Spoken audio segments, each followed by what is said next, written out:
Hello friends, welcome to my channel. দেশ এবং দেশের বাইরে থেকে যারা আজকে আমার ভিডিওটি কন্টিনিউ করেছেন প্রত্যেককেই gardener tips with Kamal YouTube চ্যানেলে স্বাগতম। ছাদ বাগানে নভেম্বর মাস থেকে শুরু হয় নানা প্রকার ফুল এবং ফলের আনাগোনা। তাই সেই ফুল এবং ফলের আনাগোনার শুরুতে গাছগুলোকে পরিচর্যা করতে হয়। বিশেষ করে এই সময় আম এবং লেবু গাছে ফুল আনার সময়, আর এই সময় এই আম এবং লেবু গাছের নানা পরিচর্যার মধ্য দিয়ে গাছগুলোকে নিয়ে যেতে হয়। আজকের ভিডিওর আলোচনার বিষয়বস্তু হলো এই সময় আম গাছে ফুল এবং লেবু গাছে ফুল আনানোর জন্য আপনাকে কি কি পরিচর্যা করতে হবে। তো আসুন আজকের ভিডিওটি দেখতে থাকুন, না স্কিপ করে কন্টিনিউ করুন।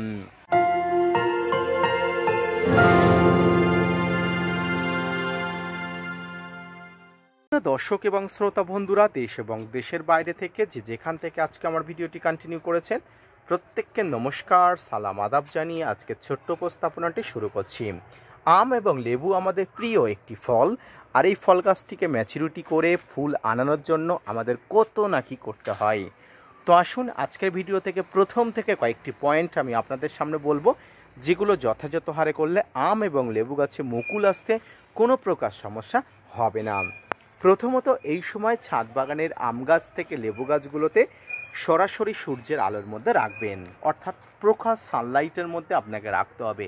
সেটি আম গাছ হোক বা লেবু গাছ হোক, এই শীতকালের যে মিষ্টি রৌদ্র, যেটা কড়া হোক বা তীব্র হোক বা মৃদু হোক, যাই হোক না কেন, সরাসরি রৌদ্রের মধ্যে আপনি রাখবেন।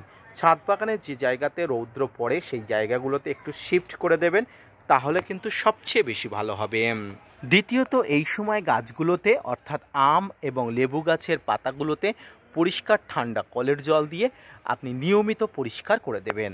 কারণ আম বা লেবু গাছ যাই বলুন না কেন, এই শীতের শুষ্কতায় চারিদিকের বিভিন্ন ধরনের নোংরা আবর্জনা গাছের পাতাতে জমা হয়। এতে কিন্তু আম এবং লেবু গাছের পাতা যেগুলো থাকে সালোক সংশ্লেষ করতে অত্যন্ত গণ্ডগোল হয়, অত্যন্ত সমস্যা হয়। এতে কিন্তু গাছের ফুল এবং ফল আসতে সমস্যা হয়। তাই আপনি এই দিকটা অবশ্যই মনে রাখবেন, গাছের পাতা পরিষ্কার ঠান্ডা কলের জল দিয়ে ধুয়ে দেবেন। এই সময় গাছে কিছুদিন পর পর অনুখাদ্য আপনাকে দিতে হবে। অনুখাদ্য না থাকলে সিউইড এক্সট্রাক্ট আপনাকে প্রয়োগ করতে হবে।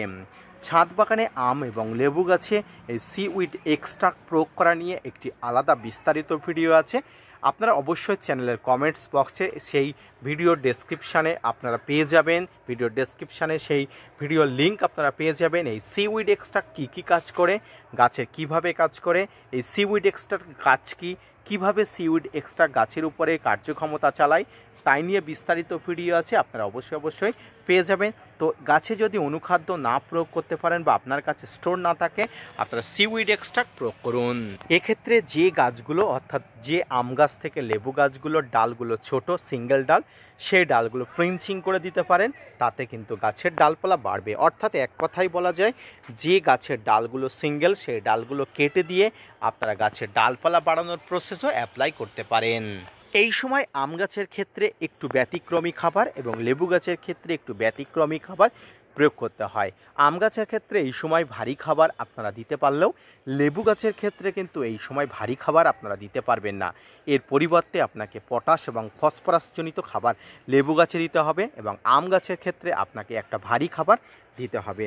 এই ভারী খাবারের মধ্যে বিভিন্ন ধরনের কম্পোস্ট, হাড়গুঁড়ো, শিংকুচি, বিভিন্ন পটাশ সার, ফসফেট সার, এই ধরনের খাবারগুলো যদি গাছের গোড়াতে অর্থাৎ আম থেকে লেবু গাছের গোড়াতে আপনি দেন, তাহলে গাছগুলোতে ফুল ফল আসার জন্য অনেক উপযোগী হয়ে উঠবে। গাছের গোড়াতে এই সময় মাঝে মাঝে হিউমিক অ্যাসিড মিশ্রিত জল অবশ্যই প্রয়োগ করতে হবে। বাড়িতে যদি হিউমিক অ্যাসিড থেকে থাকে তাহলে অবশ্যই এই হিউমিক অ্যাসিড মিশ্রিত জল আম এবং লেবু গাছের গোড়াতে দিতে কিন্তু ভুল করবেন না। এক্ষেত্রে আপনার ছাদ বাগানের অনেক উপকার হবে এবং আপনিও কিন্তু অনেক অংশে উপকৃত হবেন গাছের ফুল এবং ফল পেয়ে। এই সময় থেকে আম এবং লেবু গাছের গোড়াতে জলের মাত্রা উল্লেখযোগ্যভাবে কমিয়ে দিতে হবে, যাতে গাছের পাতাগুলো ঝরে পড়ার মতো অবস্থাপনা হয়ে যায়। আম গাছের গোড়াতেও রীতিমতো কম বেশি জল দিলেও লেবু গাছের গোড়াতে জলকষ্টে মরুভূমির শুষ্কতা নিয়ে আসতে হবে, তাতে গাছের পাতাগুলো নুয়ে পড়বে এবং গাছ ভাববে সে মারা যাচ্ছে, তার পরবর্তী প্রজন্মকে নিয়ে আসার জন্য তার প্রস্তুতি নিয়ে নেবে। যে ধরনের খাবারগুলো আপনি দেবেন বা আমি দেব বলেছি সেই খাবারগুলো নিয়মিত বিবেচনা করে অবশ্যই দেবেন। অতিরিক্ত কোনো কিছু দেবেন না এবং গাছের পাতাতে যদি কোনো প্রকার কীটপতঙ্গর আক্রমণ ঘটে সেক্ষেত্রে কীটনাশক আপনাকে যথাযথ হারে আম এবং লেবু গাছের প্রয়োগ করতে হবে। আম এবং লেবু গাছে একই ধরনের কীটনাশক একই ধরনের ফাঙ্গিসাইড প্রয়োগ করা যায়, সেক্ষেত্রে কোনো রকম বিধিনিষেধ থাকে না। তাই আম এবং লেবু গাছে আপনি অবশ্যই এইভাবে পরিচর্যা করুন এবং মাঝে মাঝে মাটির পিএইচ লেভেল, অর্থাৎ এই সময়ে এসে নভেম্বরে এসে মাটির পিএইচ লেভেল যদি আপনি একটু চেক করতে পারেন, মেশিন থাকে তাহলে করতে পারেন, না যদি পারেন তাহলে অবশ্যই কোনো সমস্যা নেই।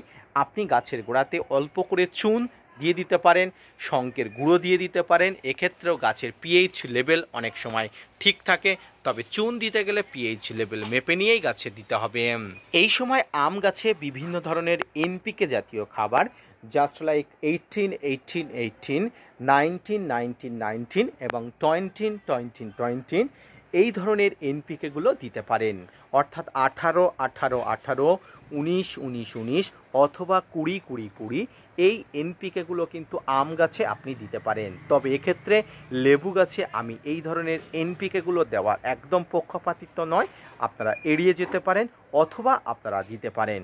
আপনার ছাদ বাগানে আম এবং লেবু গাছের সিজনের সময় যদি আপনি এই পরিচর্যাটুকু করতে পারেন তাহলে অবশ্যই ছাদ বাগানে আম এবং লেবু গাছের সিজনে প্রচুর পরিমাণ মুকুল এবং গাছ ম্যাচুরিটি হতে বেশি সময় লাগবে না।